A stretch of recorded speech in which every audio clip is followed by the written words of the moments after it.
Bonjour et bienvenue à toutes et à tous dans un nouvel épisode de Club Entreprise. Aujourd'hui, j'ai le plaisir de recevoir la fondatrice de Cuimer, une start-up créée en 2019 qui a fait son bout de chemin depuis, son ambition, donner une nouvelle image du cuir marocain sur le marché international. On en parle avec la fondatrice de cette start-up Cuimer, Aya Laraqi. Bonjour Aya Laraqi. Bonjour Amina, merci de me recevoir. Merci à vous. Tout d'abord, je vais vous demander de présenter Cuimer, un projet que vous aviez en tête depuis 2016.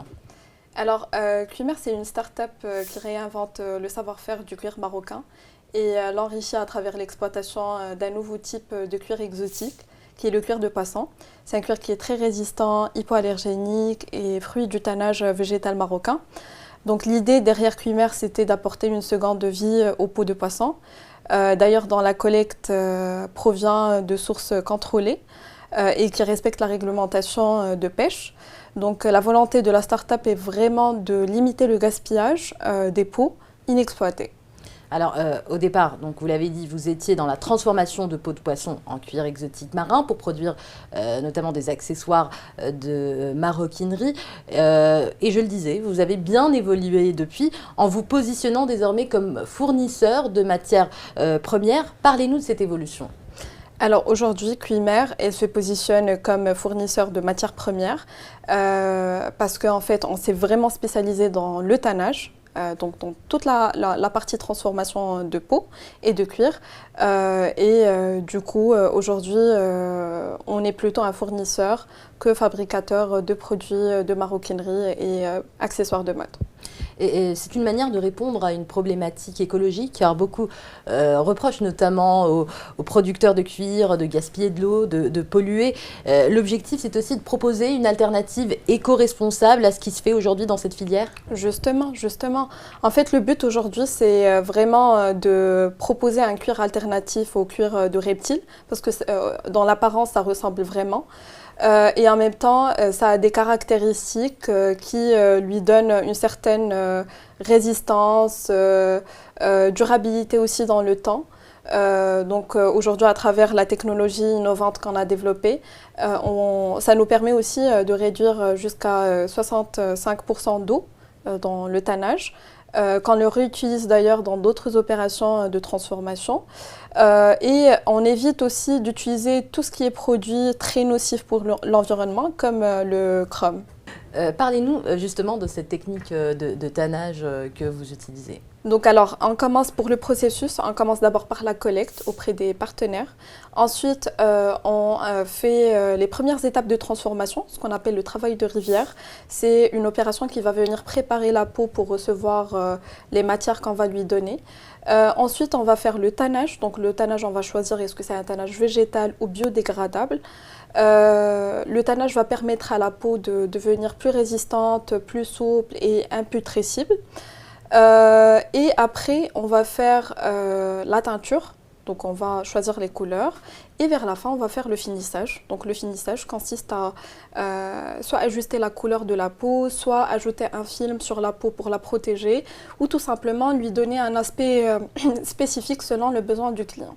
Alors votre actualité, c'est que vous vous apprêtez à lancer ce que vous appelez une tannerie 2.0. Parlez-nous de cet ambitieux projet. Alors, j'ai vraiment développé une passion pour ce métier. Et j'ai toujours été intriguée par l'absence de renommée du cuir marocain sur la scène internationale, contrairement au cuir italien et au cuir européen de manière générale. Et en fait, quand j'ai creusé, j'ai trouvé que le secteur du cuir était confronté à plusieurs difficultés. Certaines actions ont été faites par le gouvernement, mais elles étaient très lentes. Aujourd'hui, ce secteur il est vraiment en déclin. Donc le but aujourd'hui, c'est vraiment de créer une tannerie 2.0 qui va produire un cuir qui respecte l'environnement, qui respecte les normes aussi de qualité. Cette tannerie va créer tous les ans un cuir innovant, comme le cuir de poisson et d'autres types de cuir aussi. Donc le but, c'est vraiment de repositionner le cuir marocain et lui donner sa valeur qui a perdu au fil du temps et le repositionner parmi les meilleurs en monde. Et quelles sont ces difficultés dont vous avez parlé, les difficultés de la filière justement au Maroc?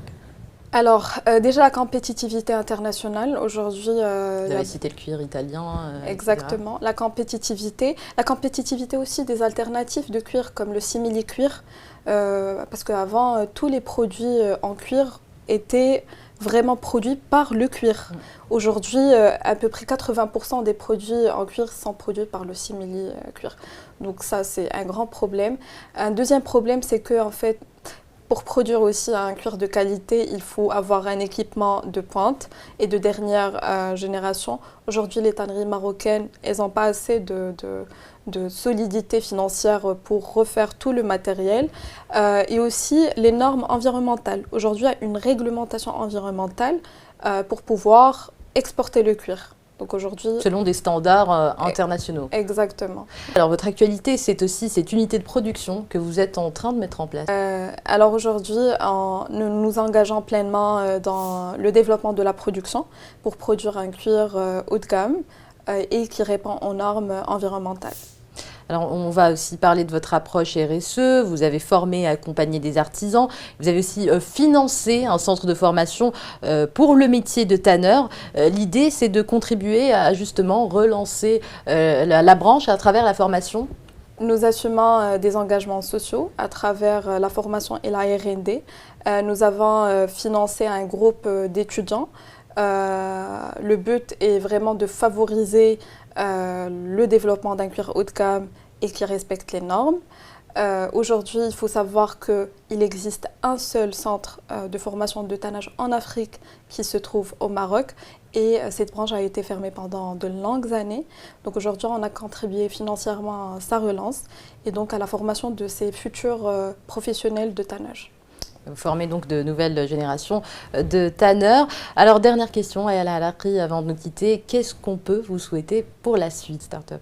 Alors aujourd'hui, comme je vous ai dit, la vision, c'est vraiment de lancer la tannerie 2.0 et donc de repositionner le cuir marocain sur la scène internationale. On est vraiment en phase de développement. Donc, on souhaite lever les fonds pour développer l'unité industrielle. Ouais, c'est tout le mal que l'on vous souhaite. Merci beaucoup, Ayala Alaqi. Quant à nous, on se redonne rendez-vous dans un nouvel épisode de Club Entreprise.